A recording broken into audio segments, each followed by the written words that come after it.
things got a little chippy in the third quarter, but you guys were able to weather the storm and come out in the fourth just kind of with the right defensive mindset. I'm curious what you maybe said to the guys in maybe the huddle between the two quarters to get them back on the right track. Yeah, I think the way that we started the third quarter, I didn't think we defended as well, but we also we missed some shots, and that makes it harder because they were in transition. But those are the times that we've talked about where we just can't give up big runs. So we did a good job responding for that. I think NBA games get competitive, and I just was happy with the way that I think we defended throughout the course of the game. We've got to do a better job on the defensive glass, and I didn't think we crashed the offensive glass as consistently as we need to. So that possession game is just crucial for us, and we need everybody to do it. So we need everybody doing their part. Coach, they usually say it's hard to beat a team back to back, but how important has it been for you all to get off to these fast starts in the first quarter? Yeah, I think a few people asked me, before the game, just from an adjustment standpoint and things like that. And there's some things that go on during the game as well, but the biggest thing was not to adjust. I think as far as our focus, playing defense, and we weren't perfect, but we just have to make it important all the time.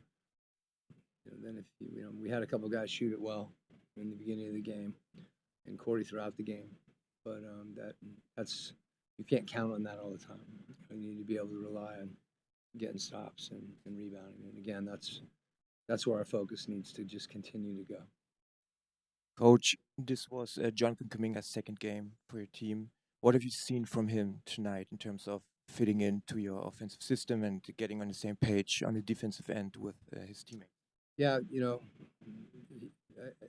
the thing that's impressed me as much as anything is just his work, and you saw that previous to him getting healthy, and I think that's carried over. There's some plays defensively where I think his strength stands out, and he's been focused.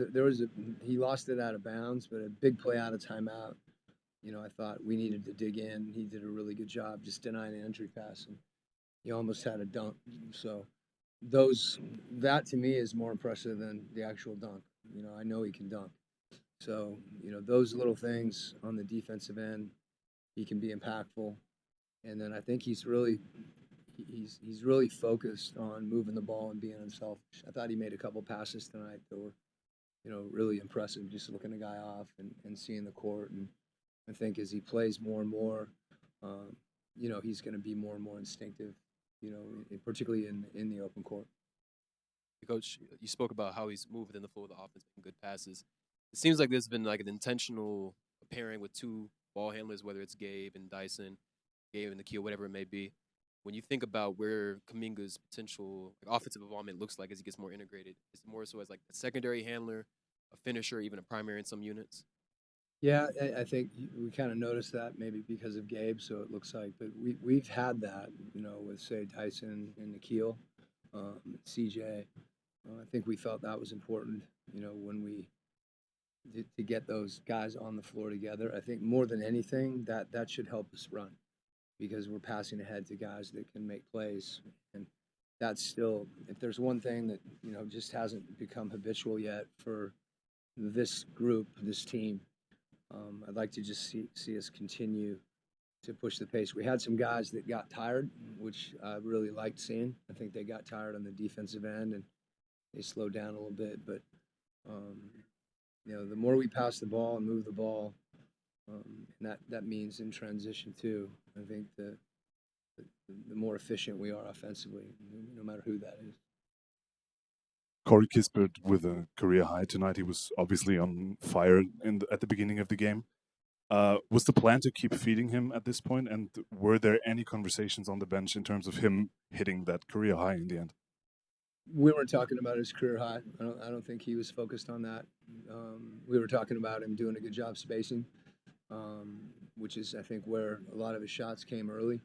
And he's someone that will run in an ATO for play after the timeout, because those are opportunities that you get to take a stab at a three or if someone overplays a situation, you get a high percentage shot. So, but I don't think anybody was thinking about that.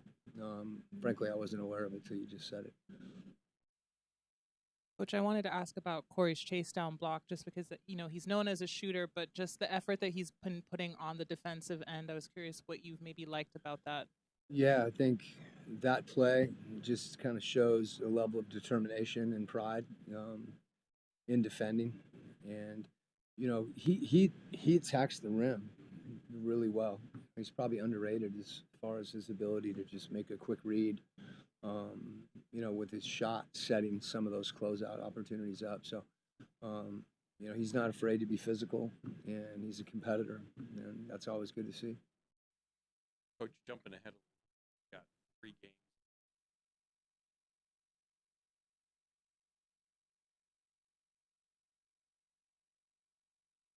Well, this season for us really started after All-Star break. If you think about it, from that point, just logically. So, we're not going to try to pack a mini training camp in, but I think we'll be really deliberate about the things that we need to work on. And we've had a few games to see the things we need to clean up. Something as simple as a communication system. Our guys have done a good job talking to one another on the court. Guys that have a better feel for. I thought we were much better in out of bounds. We've been pretty efficient inside out, but there's times we have to figure out who's supposed to take the ball out of bounds. So we'll have time to work on some of those things. And I think one of the biggest things for us is particularly when guys are traded, particularly if their minutes change, we need to be fresh. So that doesn't mean you just rest. That means we need to be deliberate about those things, and our health performance guys are on top of that and will guide us in that regard. And we get a couple guys that can get healthy, but we'll take advantage of the time. Haven't had a lot of that. Okay, thank you guys.